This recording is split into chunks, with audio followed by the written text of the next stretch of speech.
கள்ளக்குறிச்சி விஷச்சாராய விவகாரம் தொடர்பாக கைது செய்யப்பட்டவர்களில் 3 பேருக்கு மேலும் 15 நாட்கள் காவலை நீட்டித்து நீதிமன்றம் உத்தரவிட்டுள்ளது. கள்ளக்குறிச்சி கருணாபுரம் பகுதியில் விஷச்சாராயம் குடித்து 65 பேர் உயிரிழந்த சம்பவம் தொடர்பாக 21 பேரை சிபிசிஐடி போலீசார் கைது செய்தனர். அதில் முக்கிய குற்றவாளிகளாக கருதப்பட்ட மாதேஷ், சிவக்குமார் உள்ளிட்ட 11 பேரை சிபிசிஐடி போலீசார் 3 நாள் காவலில் எடுத்து விசாரணை செய்து மீண்டும் கள்ளக்குறிச்சி குற்றவியல் நீதிமன்றத்தில் ஆஜர்படுத்தி கடலூர் மத்திய சிறையில் அடைத்தனர். இந்த நிலையில் கைது செய்யப்பட்டவர்களில் ராமர், சாகுல் ஹமீத், தாமோதரன் ஆகிய 3 பேருக்கு மேலும் 15 நாட்கள் காவலை நீட்டித்து நீதிமன்றம் உத்தரவிட்டுள்ளது.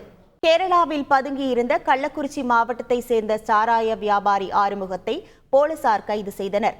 கருணாபுரம் விஷச்சாராய சம்பவத்தில் 65 பேர் உயிரிழந்ததை அடுத்து அனைத்து சாராய வியாபாரிகளையும் தனிப்படை போலீசார் தேடி வந்தனர். இந்த நிலையில் கல்வராயன் மலை அடிவாரம் மண்மலை கிராமத்தை சேர்ந்த சாராய வியாபாரி ஆறுமுகம் தலைமறைவாகி கேரளாவில் பதுங்கி இருந்தது தெரியவந்தது. இதையடுத்து செல்போன் சிக்னல் மூலம் கண்டுபிடித்து ஆறுமுகத்தை போலீசார் கைது செய்து கச்சிராயபாளையம் கொண்டு வந்தனர். வீட்டின் பின்புறத்தில் பதுக்கி வைத்திருந்த சாராயத்தை அழித்த போலீசார் ஆறுமுகத்தை நீதிமன்றத்தில் ஆஜர்படுத்தி சிறையில் அடைத்தனர். செய்திகளை உடனுக்குடன் தெரிந்து கொள்ள உடனே சப்ஸ்கிரைப் பண்ணுங்க.